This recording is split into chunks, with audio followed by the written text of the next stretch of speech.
Hello, everyone. I'm Jim Garrison.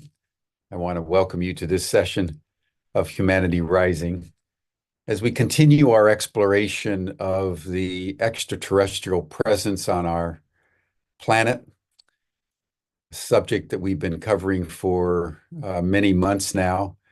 And today, we're going to look at the impact of technology generally, but specifically on the issue of abductions with a gentleman who has very deep experience, not only in the U.S. military industrial complex, but also as a researcher in clinical psychology, and most recently involving two books that he's in the process of writing. One on artificial intelligent robots, in which he chronicles his odyssey from being a specialist in nuclear weapons delivery and special forces during the Cold War, and then began to get into the whole field of AI robots, and was involved in the 1995 Oklahoma City bombing, and then also the search and rescue after 9/11 in New York City. He's also in process of writing a book on what he's calling the abduction amnesty paradox, looking at this extraordinary phenomenon of abductions, what he calls the elephant in the UAP disclosure realm. So we're very privileged today to have Lieutenant Colonel John Blitch, who will be joining us. We've been having a few technical challenges. He's coming in from Colorado, but we're hoping that we can sort those out. So, John, why don't you join us, and let's see how the technology is developing.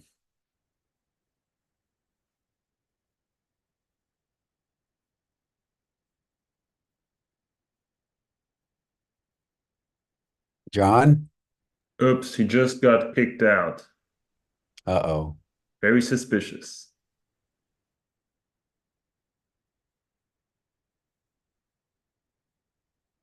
Well, as we wait for John, let me make some comments.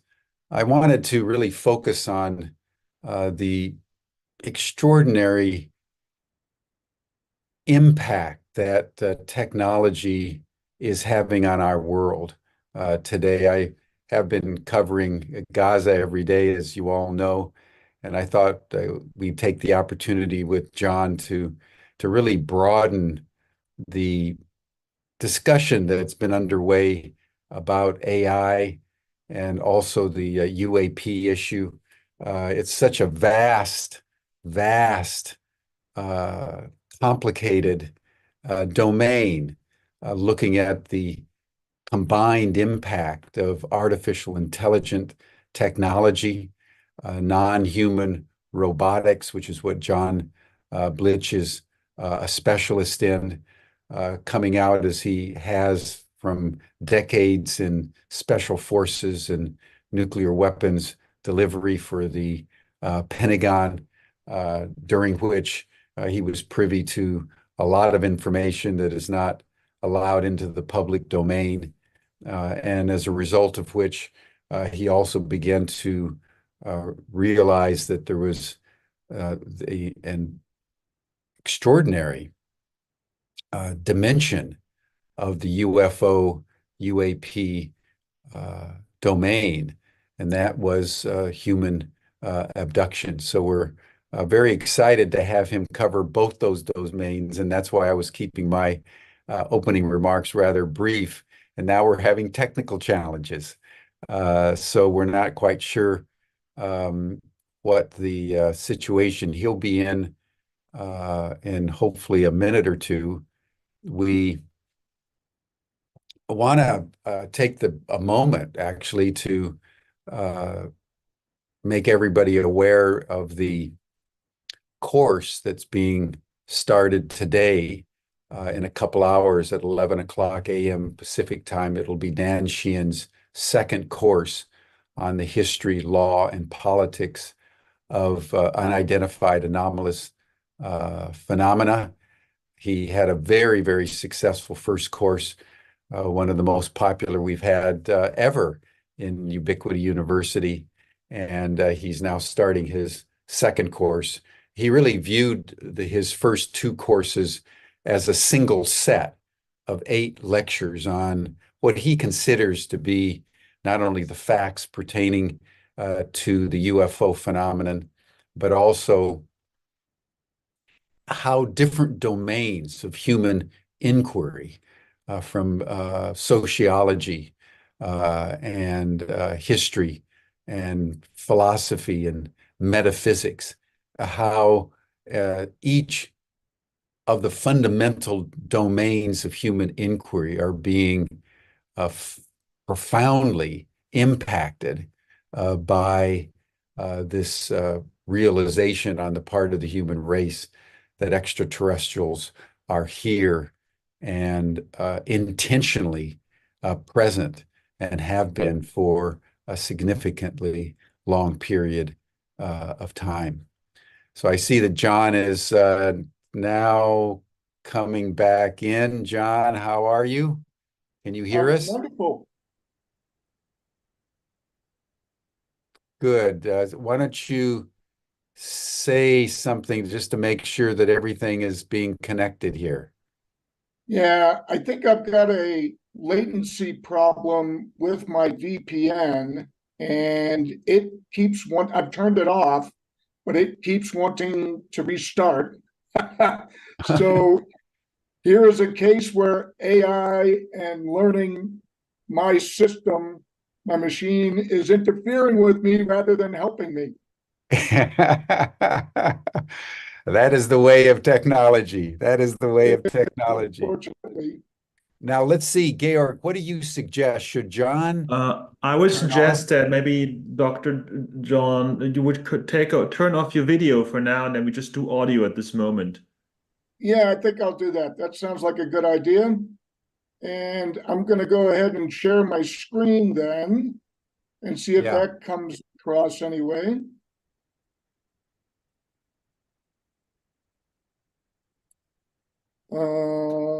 How's that look? We don't. There we go.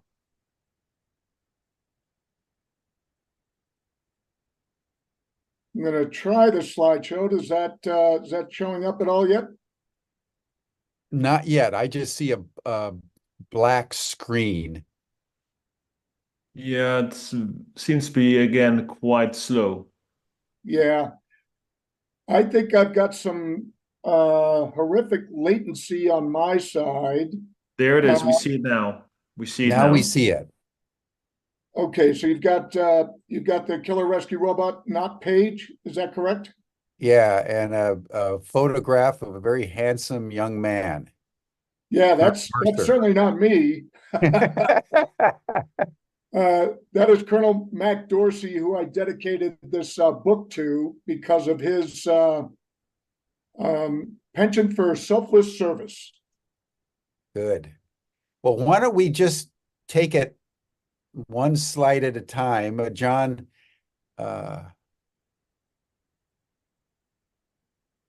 there we go. We went to the second.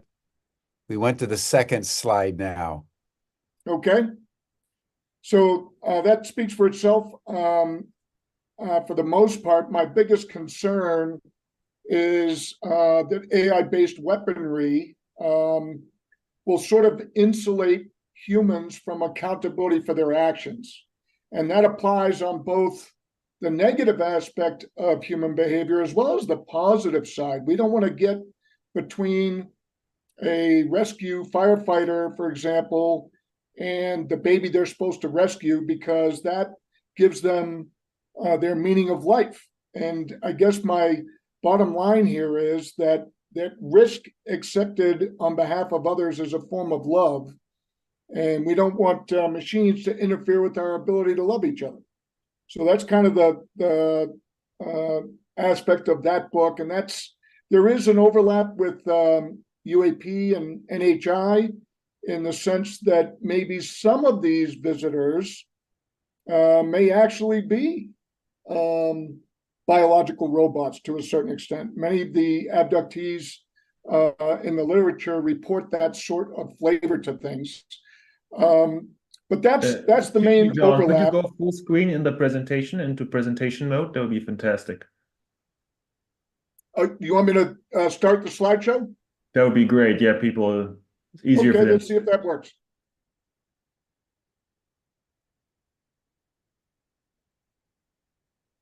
Is that working? Yes. There we go.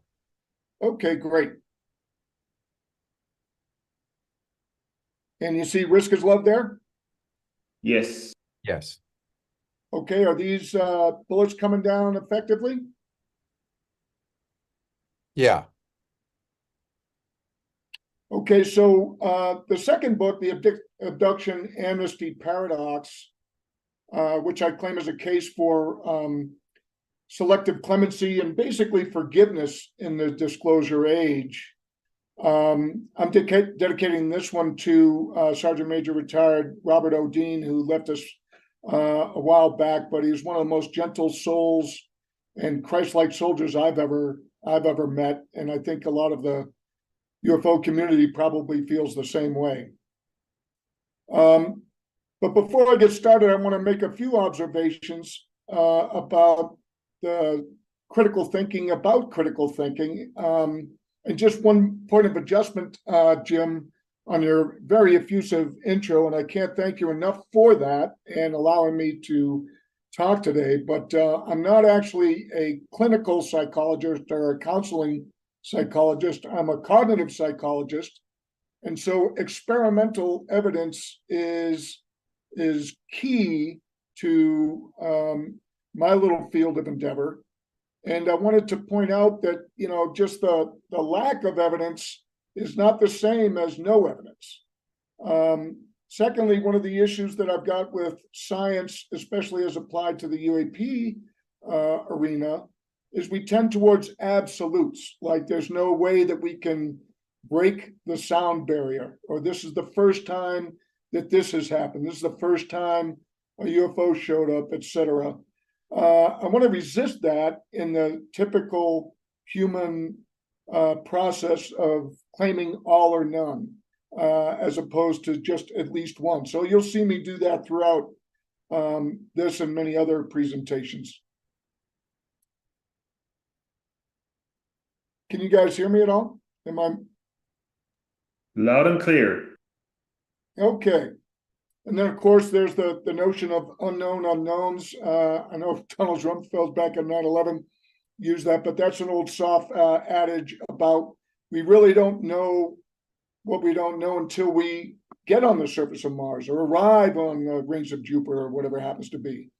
And then the other point I want to make is that data is subject to interpretation. Pretty much all data, although I just said don't ever say all or always. But we've got to make sure that we interpret things. And so even a radar screen is subject to interpretation, as well as, atoms and so forth. And then my closing point here is that the Fermi paradox really isn't. It's simply a black swan argument. Just because nobody ever saw black swans throughout the 1600s, the conclusion was that all swans must be white. And then, of course, a few years later, someone returns from Australia and there's black swans. So it turns out that, yeah, they do exist. And that's an oversimplified aspect of it, but that's the general idea there. So I guess my claim is disclosure is here, thanks to the rather heroic, in my opinion, efforts of Lou Elizondo, Chris Mellon, for releasing these videos back in December of 2017 when I was still teaching at the U.S. Air Force Academy. And then most recently, Dave Grush and Commander Fravor, Kevin Day, and Alex Dietrich, the whole crew, as well as most recently Admiral Gallaudet, we're there. So what are we going to do about it, I guess, is the question. And I'm going to start this off by making an observation as a young kid.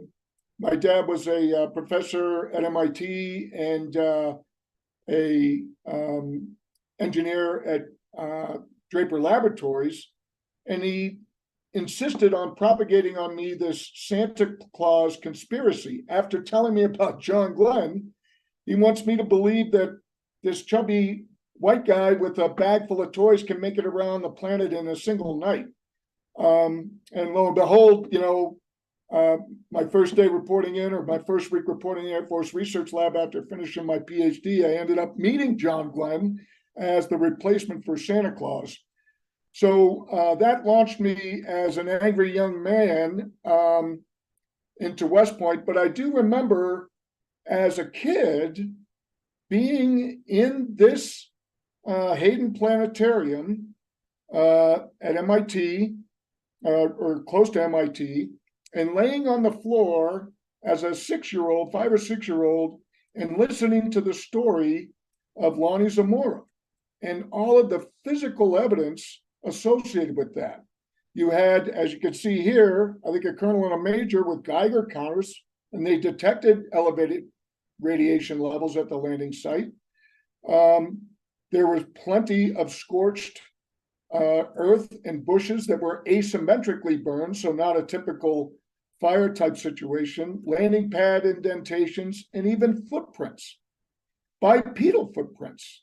And so this case was, as is recounted many times over, the case that actually sort of flipped J. Allen Hynek from a skeptic to a believer and a researcher, and it did the same for my dad. But I was still upset with him for propagating this Santa Claus conspiracy, and not only, trying to fool me, but requiring me to participate in it and tell my younger sister this ridiculous notion of this chubby guy. So I went off to West Point, set a record for the number of demerits my plebe year, and ended up with a 2.41 GPA, and they put me in charge of nuclear weapons, of all things. And after being lost, I transitioned over into special forces. And after being lost and testing GPSs, I guess my bottom line from 5 command tours is summed up by this sort of fake OER that one of my commanders wrote, saying that the only reason anybody was following me into combat is out of sheer curiosity of what I'll screw up next. So I guess I claim after 5 command tours not to necessarily be a very good commander myself, but I know what bad command, bad leadership looks like. And I'm going to apply that to the UAP effort here in terms of what the military mindset is. So we regard ourselves as, sort of selfless student athletes. We're dedicated to something bigger than just making as much money as we can over the course of the earth or the course of our lives. But society may look at us in a different direction, as with Colonel Jessup here in the movie A Few Good Men. We tend to be fiercely loyal, as he sort of carried out, towards the Constitution and faith. But we're also pessimistically biased realists. And this is the way we see ourselves. Per the quote from Rocky Balboa, the world is not all sunshine and roses. It is a very mean and nasty place, and it will beat you to your knees. So that we kind of look at the world that way, and I think that has guided this sort of cover-up gaslighting effort for almost a full century now. We also tend towards being a bit more rare in terms of the global population, less than 2%. These figures are for the US, but I think they probably are representative of the rest of the planet. And the fact of the matter is that we're relatively rare, but we hold a certain amount of power over secrets. So OPSEC stands for operational security, what we're physically doing, maybe retrieving crashed aircraft or crashed craft of any number of variants. And then technical security about what we've developed, the so-called jewels of the kingdom that keep us and give us an edge over our adversaries. And we also tend to be team players, but I want to make a critical point here, and that is that there was a world of difference between what I call aggregate teams, your track teams, wrestling, tennis, gymnastics. Those types of teams end up scoring in an aggregate nature, and your teammates are essentially cheerleaders, as opposed to collaborative teams where the focus is on the puck or the ball, and your own individual contribution is secondary to the full team effort. And that'll come in a little bit later in discussing the military response to all this. So with regards to that aspect of things, there's certainly a very clear and strong relationship between UAPs and UFOs and nuclear weapons. Robert Hastings in the top left corner has probably forgotten more than I will ever know about this relationship, as well as Bob Jacobs and Bob Salas pictured here. You can certainly go online and look at all of their testimonies, but the conclusion reached by many of us is that we are playing with fire, as Robert Hastings points out. Did I have a question there? Did somebody comment something? No, keep going, and then we'll have a question and answer after you finish. Okay. So what gets me about this is, why would these guys lie? Certainly coming out and discussing, UFOs is not going to be a positive step in their career. It's not going to get them any more money. So it doesn't have any of the typical motivations to lie. And then secondly, if they're incompetent, if they're crazy, or they don't understand and they're mistaking, a glowing disc for swamp gas, why would they be promoted afterward? Why would you promote a guy that can't even tell the difference between a burning bush and some sort of craft? Thirdly, these are specially selected, cream of the crop, and PRP screened military personnel. Now, PRP stands for the Personnel Reliability Program. And when I was a Pershing II missile battery commander, I had to screen every single sick call slip on a daily basis. So these folks are under tremendous scrutiny day after day, psychologically, physically, mentally. And if there's any reason that they cannot perform their duties, I had to take them off the roster for that day. And that comes with a huge burden for the rest of the unit. So this is a level of scrutiny that is beyond even the pilots that are flying $15, $20 million aircraft or $35 million aircraft. So I guess I ask you, who could be more trusted to weigh in on this subject? And I guess my claim is that these folks, these testimonies from these individuals in particular, satisfy Carl Sagan's request for extraordinary proof for extraordinary claims. Now, the benevolent side of this is indicative due to the identical testimony from our Russian counterparts. So the green represents, throughout the rest of this presentation, sort of the upside, the benevolent side of this relationship, as opposed to the downside, which is here. If all of that is true, like I claim, why are these guys harassed and interrogated like criminals by our own Air Force Office of Special Investigations? It doesn't make sense. Why are they separated from each other and muzzled?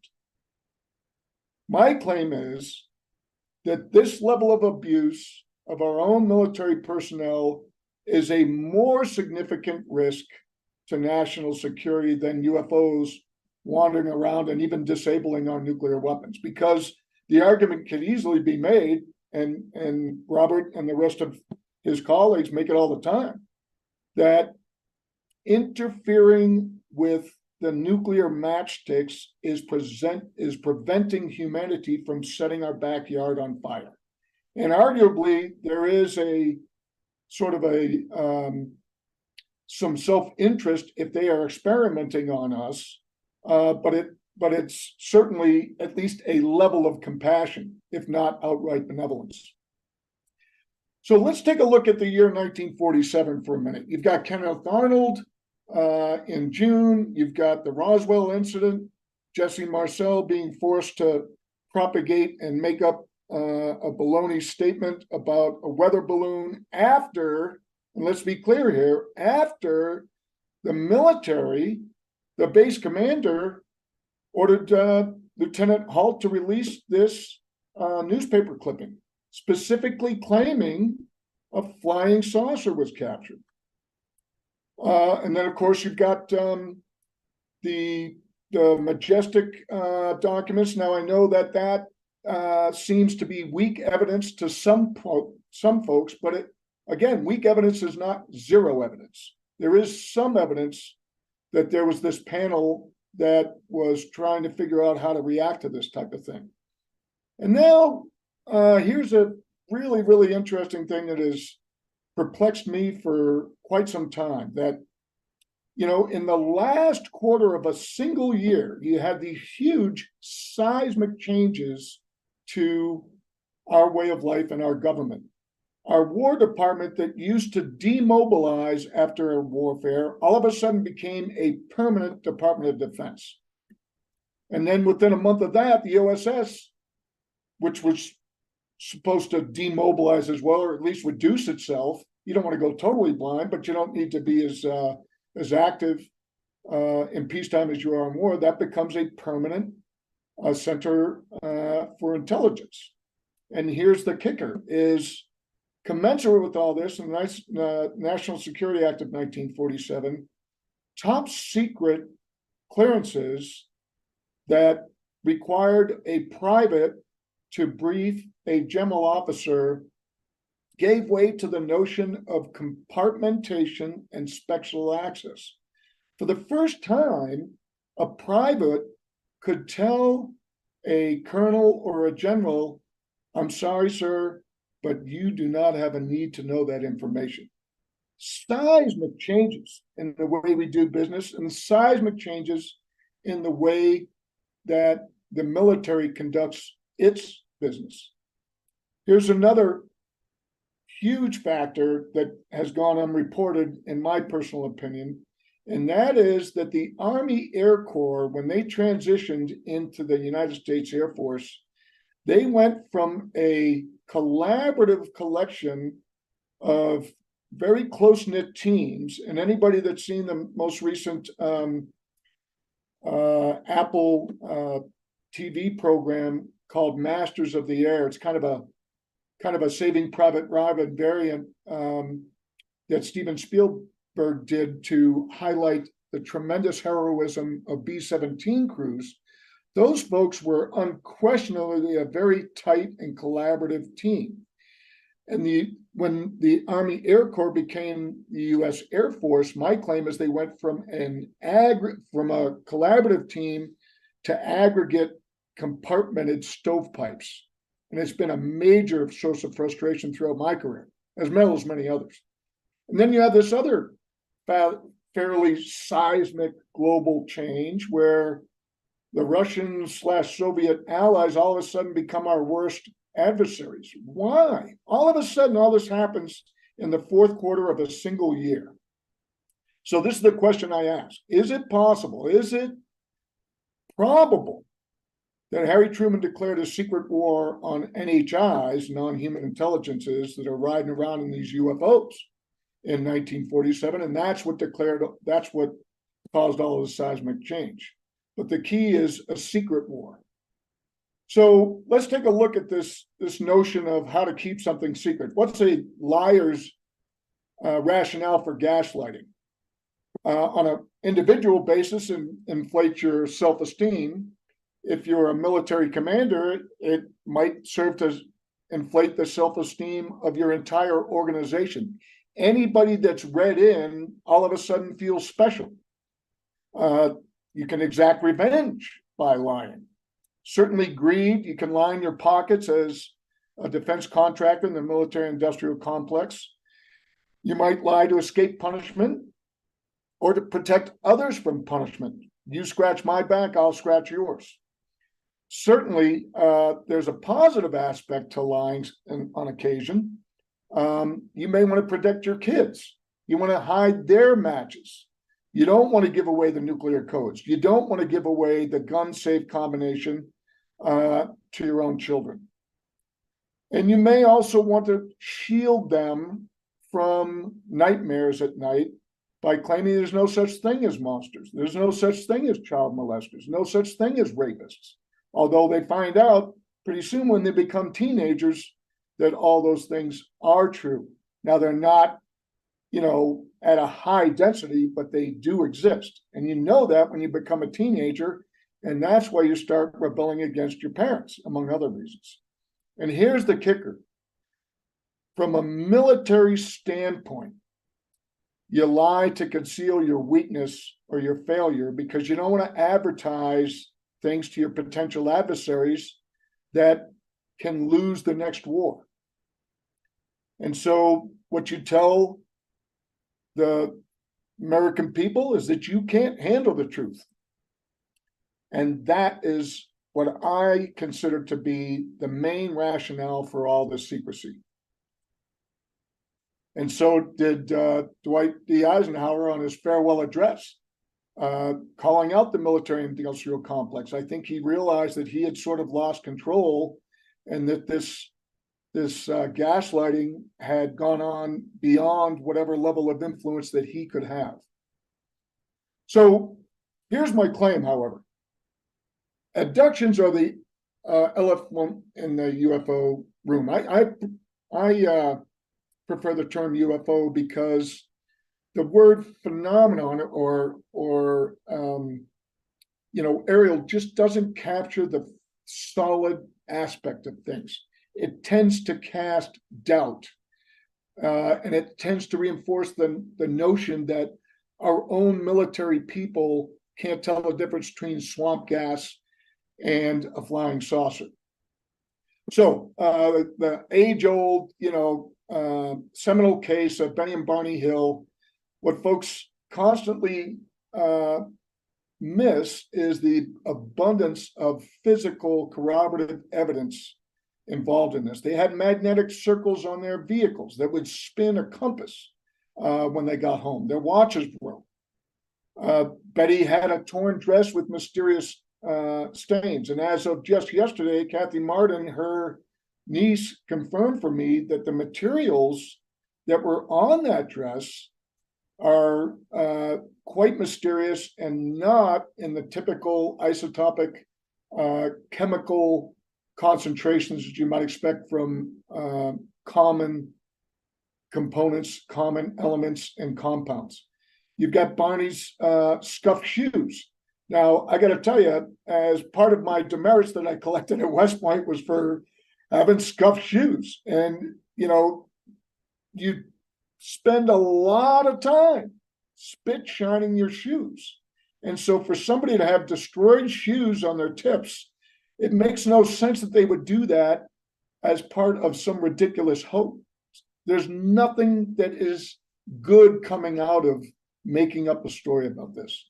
But perhaps the most compelling of all is, this notion of scientific repeatable evidence. Here's the star map that Betty recalled, and it was confirmed by Marjorie Fish several years later that it actually does capture precisely the constellation of Zeta Reticuli that her captors told her about. And then there's an abundance of radar data and corroborating witnesses that are forthcoming. And again, I direct everyone to Kathy Martin's multiple books on the subject for more detail on that. But now let's combine the two. These PRP qualified witnesses have also been abductees. And I can't imagine a stronger case than that of Terry Lovelace, featured here as a sergeant who went on a camping trip with his best buddy, and 20, 30 years later, ends up having a anomalous problem with his knee as he's jogging. And come to find out, he finds in x-rays these clear indicators here of implanted devices that certainly don't have any sort of typical anomalous tissue sorts of explanation. There's no prosaic explanation for these being in his lower leg. So this is his representation of the beings that took him aboard and performed some very terrifying experiments on him. But as Terry and I have discussed many times over the years, he went from an angry young man like myself, who wanted he literally kept weapons under his pillow, to try to kill the beings that were coming after him as a kid. But this guy, Dr. Bug, who refers to in his book, The Incident at Devil's Den, he at one point looked over at Terry and told him to stop screaming and sort of chastised him and told him, look, we are not going to hurt you. You know we're not going to hurt you.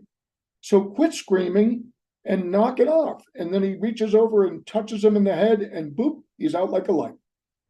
So I consider that to be evidence of compassion to a certain extent. But the really big smoking gun here is Terry's cell phone data. This indicates that he climbed 6 flights of stairs in less than a minute between 5:32 and 5:33 in the morning on the same night that he had an abduction experience. So how does a man climb 6 flights of stairs in a 1-story house? So again, direct your attention to his second book, Devil's Den, The Reckoning, for more detail on that. He turned both of his phones over to me to do detailed analysis on that, and I will be including that in my book when I get down to it. But this, to me, is the smoking gun radar data equivalent for abductions that you get with sensor data and multiple corroborative witnesses for UFOs and UAPs. But Terry is by far not the only one. Mario Woods, another very highly qualified elite security forces team member on a nuclear launch facility, has a wide number of overlapping features with his story that overlap with Terry and many others. There are hundreds, if not thousands of us. So again, here's the gaslighting factor that keeps coming back, and back again. And what I have to ask, what I have to demand, this is my little whistleblower side of things, is the way that these guys are treated is a horrific abuse of our national security. It's a threat to our national security, because you got to think to yourself, if we keep treating our witnesses like this, it won't take long before they won't report anything to us. And that is exactly what has happened. And so now we are a blind military without information, especially even if you want to believe that some of these beings are adversarial and malevolent, then why would you not try to gather as much information as possible? That makes no sense. To blind the Department of Defense by obfuscating and suppressing reporting makes no sense at all. It is counterintuitive, and it is counter to the security of this country as well as many others, and to the security of the globe. So here's the paradox. I believe that the vast majority of my colleagues, both in uniform and as a retired government scientist myself, as civilians, the vast majority of them are participating in this gaslighting, cover-up, either unwittingly or with good intentions to keep the kids from losing sleep at night. However, I've also got to say that the only way I'm going to forgive them is if they admit failure, that they can't protect all of us. Look, lights in the sky, that's not a scary enough thing. Even footprints on the ground. Okay, so we got some of these vehicles may be carrying around either extraterrestrials or interdimensional beings, or maybe they're biological robots. But that in itself is not scary enough. Being kidnapped and taken out of your bed, or watching your children being taken out of your bed while you're paralyzed, or you're taken with them and still paralyzed and you can't intervene on their behalf. That is a universal right across species, especially for mothers, to do whatever they need to do to protect their own kin. And that is a violation that they need to admit to if we're going to forgive them. Now, this begs the question, okay, why is Lou Elizondo still alive? Why is Dave Grush still alive? My belief is that over the years, from these crash retrieval projects, we actually have developed an appreciable level of technology that we can protect some of us. We can shoot down some of these UAPs, UFOs. Unfortunately, some of them are the good guys or the less than malevolent ones, and that's a problem in its own right. But that is the paradox. Now, let's look at some of the evidence of benevolence. In Robert Hastings' book in 2008, UFOs and Nukes, he talks about this mysterious orb hovering over Chernobyl for several minutes and firing beams of directed energy that looked crimson in color, and immediately, well, shortly thereafter, reducing the radiation level by 75%.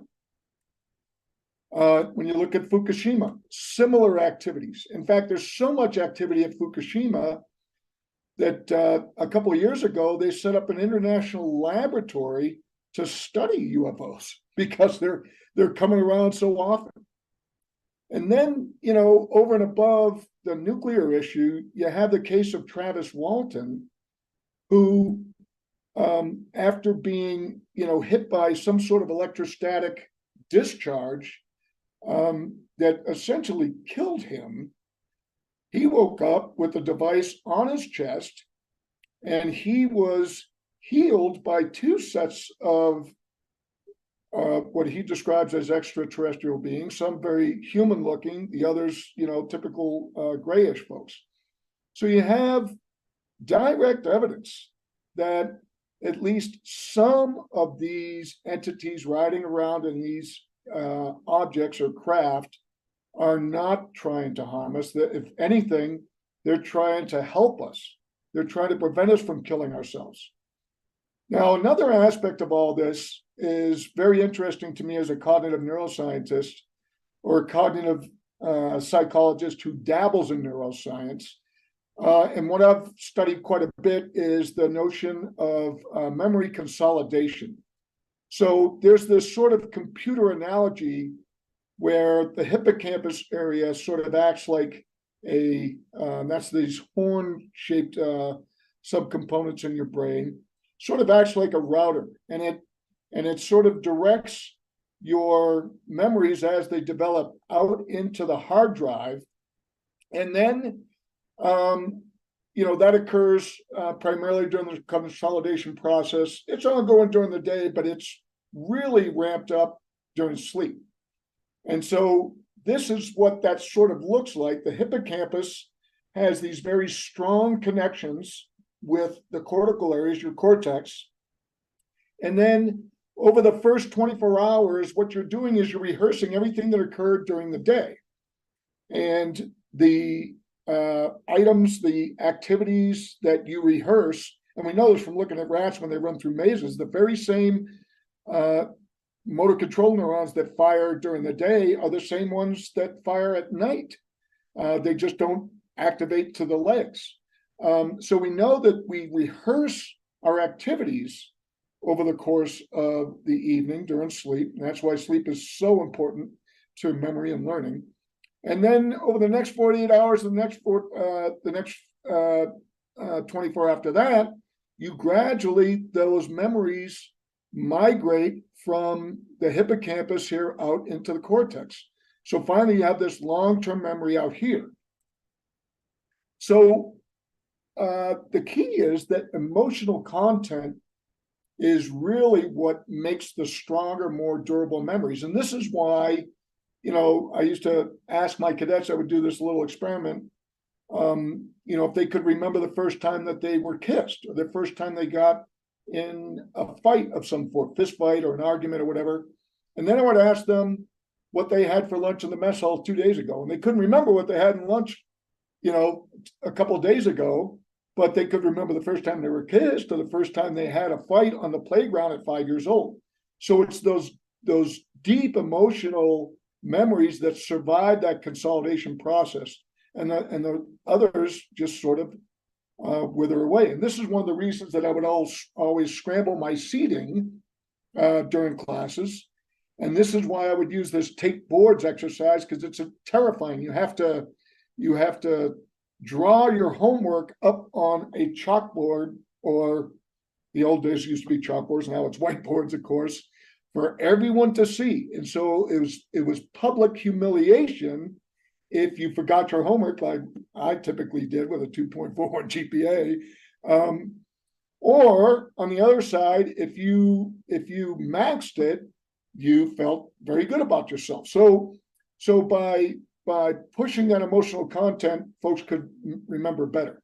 And of course, PTSD is sort of the undesirable aspect of that. If you have a traumatic, deep emotional activity, you want to forget it, but you can't, because this consolidation process has gone off the rails and there's a chemical aspect to it, et cetera. But my point is that if we apply these neurotransmitter blockers like we know how to do, you can actually interfere with the development of PTSD, of trauma. So this begs the question, is the memory problem, the memory recall issue that so many abductees report, is that evidence of a benevolent or compassionate approach? They know that we're terrified. So what they do is they remove our memory of it so that we can go on to live relatively productive lives. By the way, Terry Lovelace, one of the things that makes him such a prominent example of a resilient abductee is he went on, not only did he become a lawyer, he became a assistant DA and assistant deputy general or attorney general for the state of Vermont and Samoa. So tremendous, fabulous career, despite having an abundance of traumatic events throughout his life and his relationship in there. So if his memory had not been tampered with or oppressed or suppressed or obfuscated, would he have been able to lead such a productive career? So, when we look at the way we treat animals and when we're doing our science, look at polar bears. What do? We take this helicopter, we swoop in on them, kind of like a flying saucer. We knock them out with tranquilizers. We weigh them. Here's a mom and a baby cub. And then we analyze, we take little scoops out of their flesh, their fat, and we analyze what's in that fat to determine where the Russians are testing nuclear weapons. We've done that for decades. And so by tracking radiation absorption in polar bears, you got to wonder, is that what the NHI are doing with us? Are we galactic polar bears? Are we being taken to look at the damage that our own nuclear weapons and our own nuclear power are creating for us as well as the planet overall? And why don't we know how to do this? We can interfere with memory consolidation. Now, after memory has developed, you can't totally erase it, but you can interfere with that routing and that recall. So why don't we do that with our own pets when we bring them to the vets? Begs the question of morality. Now, the other side of the coin is that there may be some evidence of malevolence. Certainly, the vast majority of abductee experiences are reported as being horrifically terrifying. Some of that is just the fear of the unknown. And let's face it, swooping down and grabbing us in the middle of the day when we have no control over it, rather than asking us, hey, would you mind if we took a sample out of your fat or whatever? There's a whole series of missing people reports that David Pilates does a great job of analyzing. And some of them are absolutely terrifying. And there's even some evidence of human mutilations. Leonard Stringfield talks about the unspeakables in the Jonathan Lovett case down at Holloman Air Force Base. And then the Todd Seeds case, which is absolutely terrifying. Case of a hunter who went out on his ATV and his boot was found up in a tree. Butch Witkowski reported on that at MUFON. Butch is no longer with us, but you can look at his some of his reports. Now, some of that is a bit weak, and you've got to ask yourself, why is it weak? Has it been tampered with? Has it been obfuscated? In any case, it's not the same as no evidence. So that begs the question, if you got good ETs and bad ETs, is there a galactic police force of some sort? Well, when you look at the density of various descriptions of ETs, it's not one over the world, everything looks like a little gray. There's a wide variety. Richard Dolan, in his most recent book, Alien Agendas, does a great job of pointing this out, that we're not just in a single new species sort of paradigm. This is highly indicative of a galactic society of some sort that maybe we're on the threshold of being invited into, whether we want to or not, or at least we're on the verge of that. And then Kathy Martin's book, Forbidden Knowledge, she talks about the Council of Eight, and I direct you to her book to consider that perspective. So is there any additional information? This is a highly respected retired General Jaime Shed, who made the statement in 2021 that Donald Trump had been read in, and that the United States, among other countries, has interaction with a galactic federation, and he also claims that there is a cohabited base on the surface of Mars that's dug underground. So again, very challenging claims, and the evidence is not forthcoming. But does that mean that it doesn't exist? It could be obfuscated. It could be part of this entire gaslighting effort. So you've got bads and goods, but the evidence of benevolent and compassionate behavior on behalf of these entities, these NHIs, far outweighs the malevolent evidence. But of course, no police force can ever be 100% effective. In fact, we do have rapes that occur. We do have child trafficking, but 99% of the violent crime, at least in the United States, is committed by about 1% of the population. And I think that pretty well holds true for the rest of the planet, plus or minus, I don't know, 3 or 4%. But the overwhelming aspect of life is that we don't really have to carry our weapons around when we walk out on the streets, at least not here in Denver, and the vast majority of the United States is that way. Now, you can choose to bring one if you want, but it doesn't necessarily mean that you have to have that with you. So we've got these ultra advanced adversaries. What's our best chance to handle that? I mean, there are a multitude of ufologists in the benevolent Space Brothers world that claim that we should just get along with them. But what do we do with the malevolent ones, the very small percentage?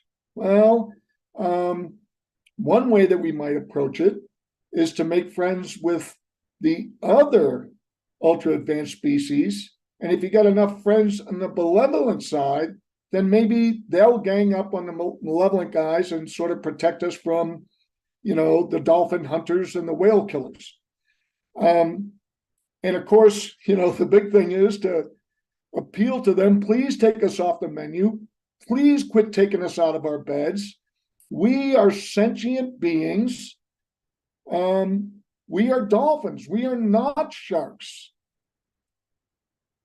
And we are not the killer bees. When I compare us to,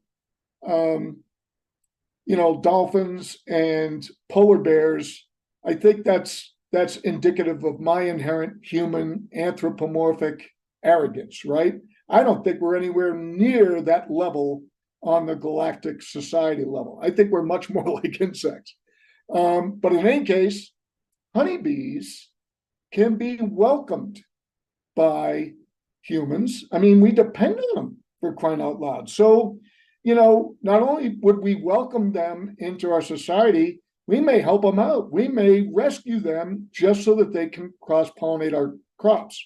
But if we end up coming out into the big bad world, coming out into the big bad galactic realm with guns blazing and shooting first, asking questions later, we may end up in the killer bee side of the world and candidates for eradication. And so that's my attempt to be upbeat and to embrace the silver lining that, we have this divided nature right now here in this country as well as many others. And the point is that the disasters and this disclosure of our status very low on the galactic totem pole, that can bring us together as one team, as long as we maintain mutual respect and bleed purple instead of being radically oriented on one side or another. And then in terms of a global unity, as my buddy Hussein al-Beidi refers to, look at this distribution of languages. We are coming together, especially here in the United States and in other English-speaking countries, huge uptick. And I credit a lot of this to the internet and apps that we have on our phones that are helping us translate. And that's, after learning 4 languages myself, it is really important to be able to develop confidence. The most difficult thing to do when you're speaking a foreign language is to speak it because you're worried about being made fun of. But now with these apps, you can practice it a little bit while you're on the bus before you get off and, order a beer or whatever you're going to do at the restaurant. So, final points: don't let robots steal all the risk or love. That's the underlying aspect of my first book. That should be out here soon. It's going under review by Dopser. Hopefully that'll be out within the next couple of months. Look for collaborative teaming opportunities and forgive those who trespass against us, both our own cabal in the military-industrial complex, as well as the folks that are extracting us off the surface of the ice floes as galactic polar bears. And that's me.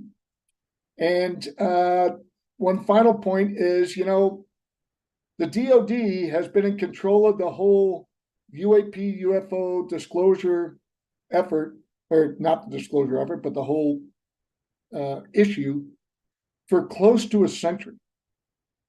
Is it time maybe that we give the Department of State a role, or at least a lead? I don't see any discussion by anybody at the Department of State, at least in the United States.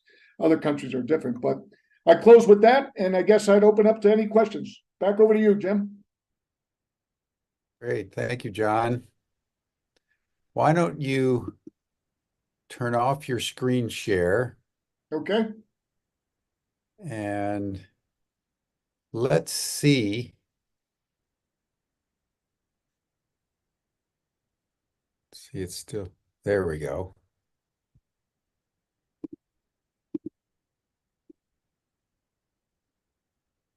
Uh-oh. Did we lose John? I'm still with you. Oh, good. Well, see if you turn on your video now. See if the reception's any better. Let's just I'm try. trying it. Whoop. Try again. One more time. Good. Well, let's just see. It may be a little bit of a lag, but first of all, thank you. This has been really impressive, and I'm very grateful for the kind of the logical precision with which you've delivered this material. And I want to well, thank you, sir. I want to start with this irony and this kind of tragic paradox of the military repressing its own personnel in such a systemic way. And as a military man yourself, who was, been really immersed in the military for many, many years, trained at West Point and so forth and so on, how do you understand I know that they did it. The question would be, why do you believe that they did it and sustain this in such a ferocious way for so long? Yeah, I think it's similar to the dark side of Santa Claus. It is an effort to allow people to sleep at night. As I said, lights buzzing around in the sky, not a big worry. Even other critters, walking around on the planet, not scary enough. But if you showed me body parts that were aboard a flying saucer, or if you showed me a mutilated human body that looked like some of the cattle mutilations and horse mutilations that Linda Moulton Howe reported on early in her career, along with many others, you could have convinced me to suppress that secret and to try to bring the other kids on the block into the Santa Claus conspiracy. That would have worked for me back in 1979. Now, I want to be clear. I have never been read in on any UAP, UFO, special access program of any sort. And I forgot to mention that on my opening slide, that little disclaimer thing. I don't have to do that because I was never read in on any of that stuff. I ran some of my own special access programs, but it was related to robotics, not with anything to do with this effort. But that's what it would have taken to convince me to join the cabal, is to be that scared of my kids being taken out of their bedrooms at night. And I think that's the underpinning for the entire level of secrecy. That's how you can get good people to do harmful things to their friends and buddies to keep them quiet. It's the rationalization. I'm not saying it's right. And now I think the reason why Lou Elizondo is still alive and the reason why Dave Grush is still alive is because the reverse engineering that has occurred over the past half a century or so, I think it is successful enough now that we being the military industrial complex, can protect a fairly significant portion of the populace from these abduction activities. Unfortunately, kind of like I mentioned with the killer bees, there's some collateral damage. We may be shooting down some of the good guys as well as some of the bad guys. And that's where we have to be very, very careful that we don't end up going the killer bee route rather than being honeybees in the galaxy. I know that was a long answer to a short question, Jim. I apologize. Okay.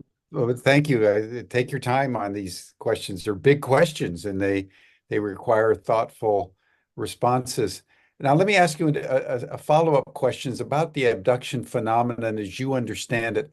How extensive do you believe this is? Is it a number in the hundreds? Is it the thousands? Is it largely limited to the United States or say, and Russia and China, the nuclear possessing countries primarily? Is it a global phenomenon? What's your understanding of the scope of the abductions?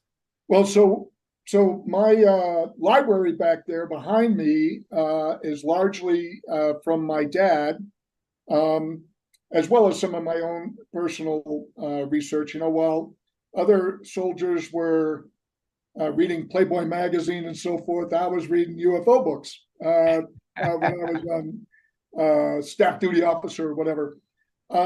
And what I can say from the literature, the abundance of literature as I guess a research scholar in this realm is, number one, it is certainly not limited to just the US. It is certainly a global phenomenon.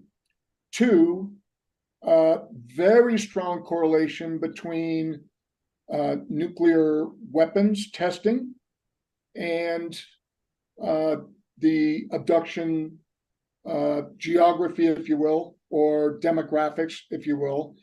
And it's not just right at the site of where the test was, it's where the fallout ends up, right? And so as you get this plume that gradually expands and gets up to flight level 30 or so, 30, 40,000 feet, and then it drifts with whatever the predominant winds are, and then wherever it cools and it comes back down, that's where you need to start sampling the polar bears. And so with Cold War testing in the upper latitudes of Eurasia, it makes sense that you would look at the northeastern United States where Benny and Barney Hill were taken. Where that cooling has occurred after it comes. So there's a lot of that aspect to it. That's the second point. And then the third point is based on Steve Aspen's books and John Mack and Bud Hopkins. So many people not to mention Kathy Martin, Denise Snow, so many people who have published really impressive work on this subject, just because it's not in a peer-reviewed journal article. It's part of the invisible college. So it may not be acceptable to, the arrogant academic world who restrict their perspective to peer-reviewed journal articles, although we're getting better with that, with the Soul Foundation, a lot of these UAP-oriented efforts. Hopefully we'll get into that realm, but that's all you have right now.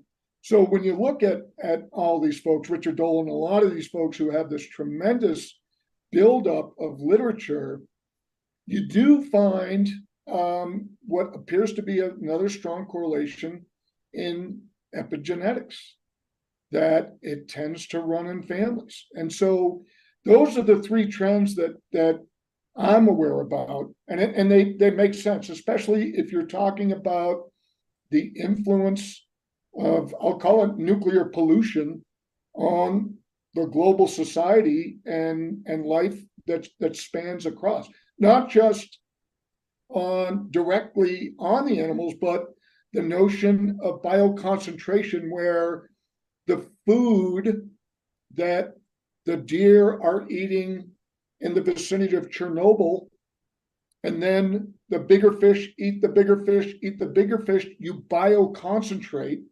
and you, in order to get an appreciation for what level of concentration that occurs, you got to kind of sample throughout that family as it goes. So you're also getting an indicator of the pollution being ingested by plant life, and all throughout, the water column or the entire ecosystem.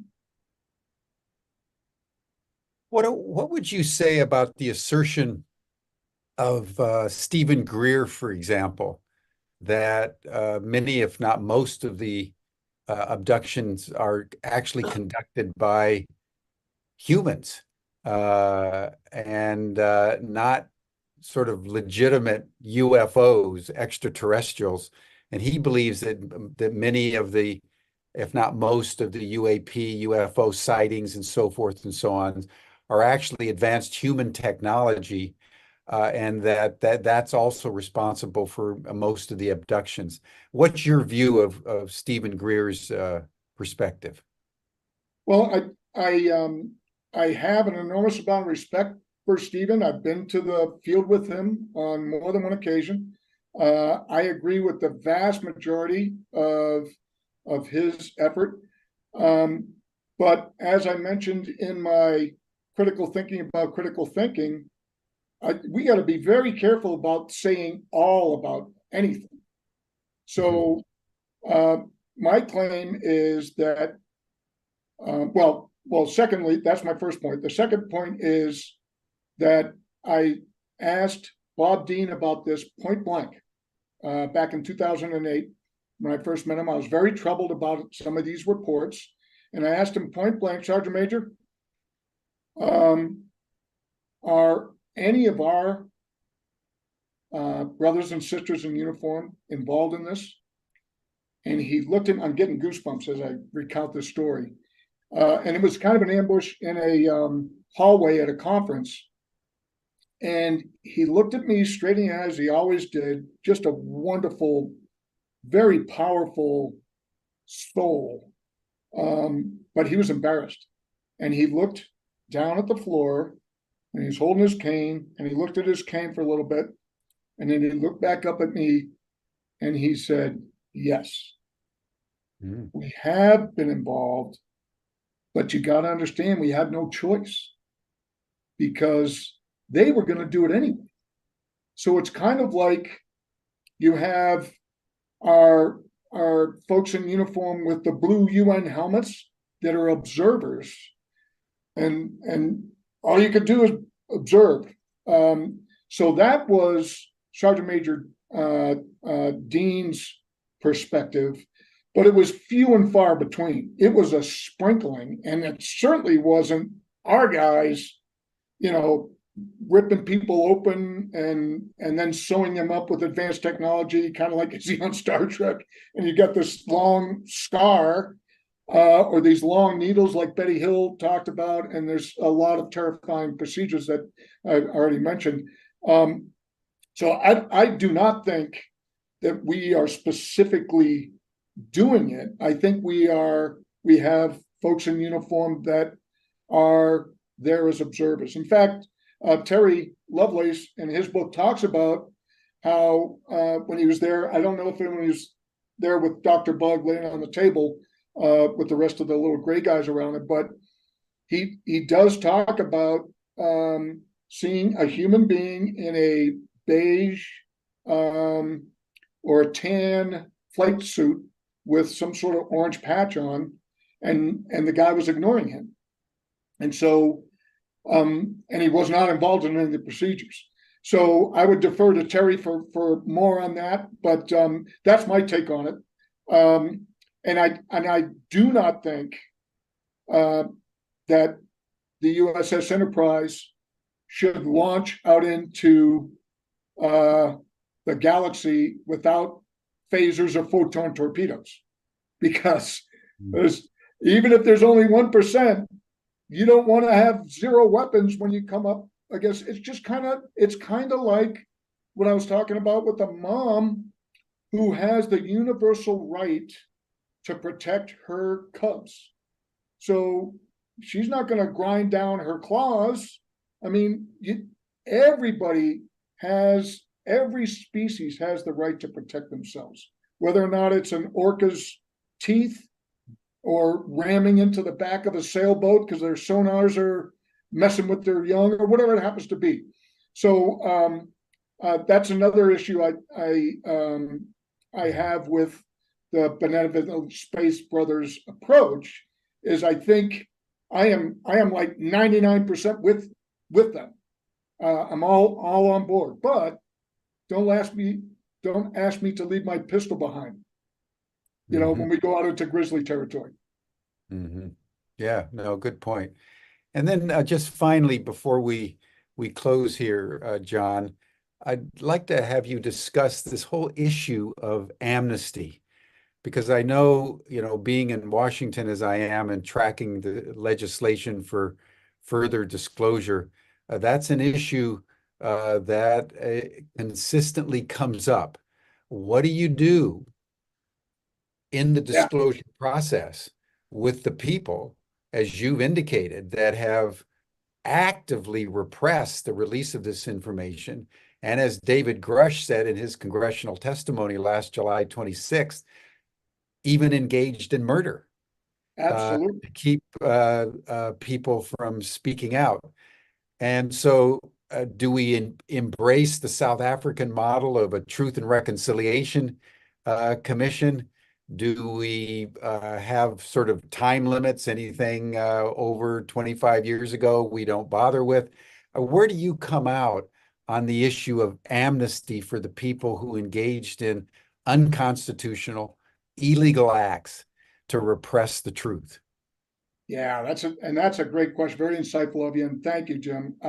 As I mentioned to you when we first talked, I guess about a month ago or so, I did visit Kirsten Gillibrand's office, and I dropped off a copy of Terry Lovelace's second book to try to get her to take some sort of action to get the Department of State involved. I think the military has had this long enough. We had control of this for 80 years, probably, possibly longer than that. And, we've kind of fumbled it. Everything was okay up until 9/11, and now we're just coming off of, another 20 years of war. How long are we going to keep cranking this, sort of war machine along? So I think it's time for the Department of State to get very heavily involved along the lines of honeybees instead of killer bees. I don't know if they should have the lead on that. That is up to politicians and folks with a legal background like Danny and yourself and Terry would be a great representative to get involved with that as an abductee himself and having a long, very distinguished career as a lawyer and assistant DA and attorney general. So I would love to get Terry in front of Congress, much like David Grush had his chance. We need to hear from Terry Lovelace. We need to hear from Mario Woods, and we need to hear from a large number of other very credible PRP qualified abductees to weigh in on this so we can crack this thing further. I think the abduction phenomenon is like the last crack. It's the last straw because then it's wide open. And it does give the legacy folks a leg to stand on.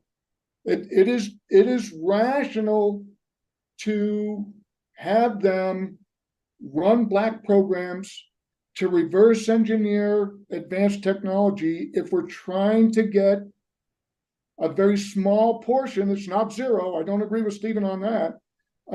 It's not zero, but a small portion of the galactic society that are criminals.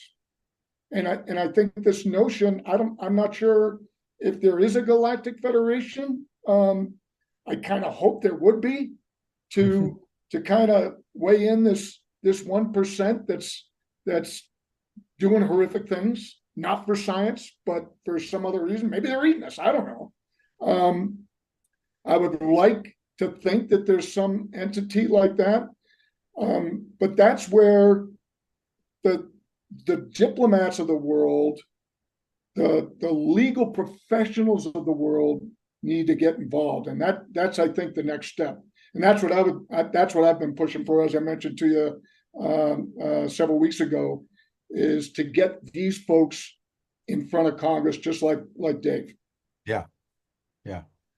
Good. Well, thank you so much, John. I'm talking to Terry actually later today. We finally connected, so I'm hopeful of having him on Humanity Rising in just a little bit. But thank you so much for this extraordinary presentation. Now we didn't get a chance. Are you able to stay a few minutes longer in our after chat? Sure. Oh, good, because I know a number of people have been wanting to know if you were going to do it. So it's another link. You'll see the link in the chat box that Stan will put up in a minute, and you received it in your Zoom invite. And that's where we switch to Zoom meeting where everybody can see one another. So it doesn't need to take much of your time, but I think people would welcome an informal interaction. Yes, go ahead. I would love to do that. I wanted to make one final point, though. Sure. I was really disappointed when Dave Grush first came out by the number of folks in the UFO witness community that there was a backlash against him. And my caution to society at large is if every time a military whistleblower comes out, you trash him, how can you expect anybody else to come forward? We've got to treat each other compassionately, especially when you're talking to abductees. These folks have been through hell. And if you disagree with them, fine, take it offline. But we need to be, as the golden rule, we need to treat others as we would hope to be treated. And that's just my final point of reference for the true heroes out there like Dave and Lou and all of the other whistleblowers that will continue to come forward. The Bob Jacobs of the world, Mario, Lou, I could go on and on. Yeah. Very good point. Amnesty starts and forgiveness starts with those who are courageous enough to speak the truth, for sure. Right. For sure. So thank you, John. Thank you, everyone. Thank you. That brings us to a close for today. You'll see the link for the after chat if you want to join with John in a more informal conversation for a few minutes. And then you receive the after chat link in your Zoom reminder for today. And then we'll have our session tomorrow with Michelle Dupree on clairvoyance and the matter of extraterrestrial communication. So that'll be tomorrow on Humanity Rising. Thank you, everyone. Enjoy your weekend. Bye.